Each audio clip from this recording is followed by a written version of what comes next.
catch the movers and shakers. The brightest minds from across the country talking about what makes them tick. This is Rock the Talk on indigomusic.com. All right, welcome back to Rock the Talk on indigomusic.com. I'm Melbin, and as always, I've got a very special guest on the other side today, and he is a comedian. He's from Bangalore, and of course, he was a finalist at comicstaan as well, and he's making people laugh all over the place. And now today he's here, and we're going to be having a bit of a laugh as well. Shankar Chugani, thank you so much for joining me today on Rock the Talk. Hey, Melbin, thank you so much. It's so much fun to be here. All right. So Shankar, firstly, the lockdown happened a few months back, 2020. Everybody who talks to me, we have to ask you about how you're handling it. How's the year been for you? So I was lucky enough to be in my hometown before the lockdown. So I just stayed back for about 6 months, rediscovered the hills, made a new bunch of friends, and it's been incredible for me. So all right, fantastic. Considering I have seen a couple of your videos, I'm assuming you also ate a lot of chocolates. I did eat a lot of chocolates. Right. And are your parents still doing that? Are they still making chocolates? And do you still have a business venture going thanks to that? Or well, the chocolates are still being sold in Coonoor, but my parents have moved into Bangalore with me. So they are not going to be making them anymore, but they're going to be here, and probably we'll try and sell some chocolates in Bangalore. All right, fine. And hopefully you're still sending to the dentist and sending pets to the vet. But all right, Shankar, you're going to tell me, so 2020 went splendidly because you're in Coonoor. And how is it to be back in Bangalore? And also, I mean, for stand-up comedians, the open mic nights, and you need a crowd. You need that stage. So it must have been tough. So how are you taking to virtual shows? Is that I honestly don't like the virtual show because it's nothing compared to the live show. And between the both of us, I think the first time I get up on stage for a live crowd, I'm going to bark as loud as I can, just for myself, to remind myself that I'm here. I'm all the comics that I speak to, we're all gearing up for that live, for the time when there's going to be a safe enough live environment for us to do a show. Okay. I've been trying to adapt to the virtual show, and the way I did it is I wanted to perform for smaller and smaller groups of people. Right. So at one point I started doing only shows for 4 people called Char Log Hasenge. Right. So that I only see 4 faces and I'm talking just to them. So I'm okay with that, but not for like a full-fledged online show. All right. Brilliant. And also, Shankar, I mean, back then, before comicstaan, obviously the comedy circuit knew about you, but now post comicstaan stages, how has life changed for you personally? The first time I did a show right after comicstaan was aired, I was so unsettled because there were a group of people who came to watch me. Right. And as you've seen in the comedy circuit before, yes. We all would try and get the audience's attention and try and hold on for that duration of time that I was there. But for the first time, people were giving me attention from the word go, and I didn't know how to handle it. So it took me a little bit of a while to get used to the fact that people are coming to watch me, and it's been incredible just to be able to be more of yourself and try and do as long a set as you possibly can for the people who come to watch you. It's been great 2-3 years for me. All right. And apart from that, any other takeaways from a show like comicstaan? I mean, any learnings that you have personally? One thing that I've noticed is before comicstaan, as just a guy who's doing stand-up, you had the liberty to just try and see what all you can say to get something funny. But when you have people coming to watch you, there is a sense of expectation. Yeah, it goes a little higher. Right. So the risk is a little bigger because you have to bomb. The joke that you take and go, it's not going to be amazing in the first go. Right. So the more you bomb, you sweat even more than before. Right. And you try to stay all the more on the edge than before. Okay. I thought it'd be easier once people came to watch me. I thought it'd be easier and you can relax. But now I'm trying even harder to try and stay in that zone. Right. But does that end up being a little counterproductive because when there's no expectations, you can be yourself, you can make mistakes, you can be completely free, and now there's this whole pressure of expectation, and so are you in a way in a shell sometimes? It's a gauge that goes back and forth. Sometimes there are things that I want to say, but I hold back because I know there's expectations. But I'm wanting to still take the risks of saying something that I find funny that I think people don't associate me with. Okay. Because if I don't do that, then I'll get stuck in this what people expect. So I'm not catering to what people expect, right. But I'm aware that now people have seen me and they know of who I am. All right. And also, Shankar, you are a theatre personality. You've always been a theatre personality. You've also done a lot of improv. And so has that really helped the comic in you? Because I guess it does, right? I mean, you're comfortable around people now. Jagrati Theatre helped me immensely. Right. Everything that I've learned about stage, about backstage, about running a show, about the logistics behind the show, the amount of effort that goes to put a show together has been hardwired into me because of Jagrati. Okay. I've done a little bit of theatre. I've just worked at the theatre to run shows. I've met a lot of theatre personalities.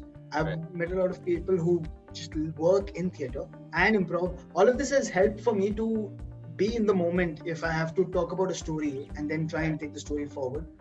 That happens more naturally now instead of me trying to force in a voice. I just break into character about that one particular story, but more so just the discipline that theatre brings and the amount of fun that people have with improv has kind of lightened the cynical comic that I want to just stand and say how everything is horrible.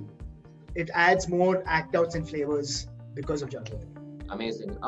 Also, Shankar, you have this Excel sheet where you have all the stand-up specials. I mean, that's a little unique. Tell us what brought about a project like that. So that happened. I think every Indian got into stand-up by initially watching Russell Peters. Right. I mean, there are comics who watched other comics before him and perhaps after him, but the one introduction that I got to stand-up was through Russell Peters. And when I came to Bangalore and I started working, I discovered just stand-up comedians, one after the other on YouTube. And I was blown away at how someone can just stand on one stage with a mic and try and control an entire audience. And I watched George Carlin, and I watched Richard Pryor and Patrice O'Neill and Paula Poundstone and so many other comics. And so I started making an Excel sheet because they had different specials. Right. I was like, I want to find out who has how many, and I just kept going. And today that list is at, I think, about 1,240 something. Wow. These are the number of specials that the comedians have put out. And I hope to watch maybe half of them at some point. Right. Oh, if anybody ever told you that it doesn't take discipline to be a comedian, well, that's not true. Maybe it does. Also, before we get into the rapid fire round, I have one other question for you. Who's your current favorite US comedian? Is it Joe Biden or Donald Trump? I think it'll have to be comedian Donald Trump. I think Donald Trump has a lot of antics in him where he just knows how to please the crowd. I think Joe Biden is a little more sheltered, but... All right, done. Okay, time for the rapid fire round. So, Shankar, hope you're ready.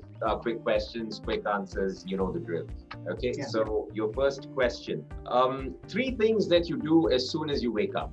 Check my phone, have chai, and write on the floor. Write on the floor? Wow, okay. Yeah, with a marker. All right. Oh, wow, okay. And this is as soon as you wake up, you are writing? Yeah, just random shit I keep writing a little bit. All right.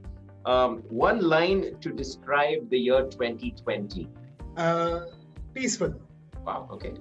That's for me. Positive outlook towards life. Very nice. One piece of advice you would give yourself, your teenage self, basically, if you could go back. Nobody cares. Nobody gives a shit about you. Stop getting scared what people think about you. Nobody gives a shit about you. All right. One word to describe your relationship status. Oh, okay. This is getting a little too intense. I'm not single, is what I'd say. Not single, but not. Yeah. Okay, we'll just. Yeah. Yeah, just leave it at that. All right. Three things you love about yourself. I actually don't love anything about myself, but I think my home, the comics that I hang out with, and chai. My love for chai. Wow. Okay. I just wish we could have handed over a glass of tea during this interview, but okay. Shankar, this one, I think maybe you'd find it easier to answer this based on that answer. Three things that you don't like about yourself. How petty I get, how spiteful I get, and just rage sometimes for no reason. Wow, it was almost like you're ready with so many answers. You're like, yeah, this one I can. Like, here's three on the top of my head. Okay, three things that make you laugh. Buster Keaton, my nephew Ridhan, and really old Govinda movies. Okay, three things that make you cry. A Dhanik Bhaskar ad, the movie Black, and Grosso's goal in the semi-final against Germany, and his celebration. All right. Wow. I mean, I have to say you're very good at rapid fire rounds. I mean, you have your answers right then and there. And also, I just remember another bit of yours that I think was my favorite bit, which is commentary. Football was. I love that. I mean, really amazing stuff. And I like the observation that went into coming up with something like that. But okay, before I let you go, Shankar, I have to ask you one last question. Maybe I'm putting you on the spot a little bit, but can you roast 2020 just with a line? 2020 has just been like a leveler, like now there are comedians who have to perform to half a room to a full room, and like if it's 100-seater, they have to perform for 50 people, and I was always there forever. So I'm like, all right, that's cool. Yeah, I like I said, because 2020 has been peaceful for me, I don't have that spite that so many people have. Because if I say something, people will be like, you don't even know what we went through. Okay, so shut up.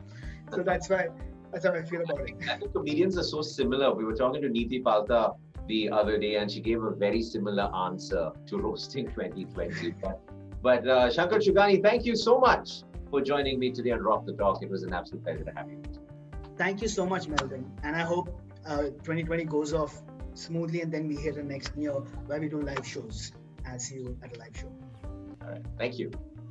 Well, it's always fun to have a comedian right here on Rock the Talk. Hope you enjoyed that. And of course, for more fun conversations like that, stay right here, indigomusic.com. Until next time.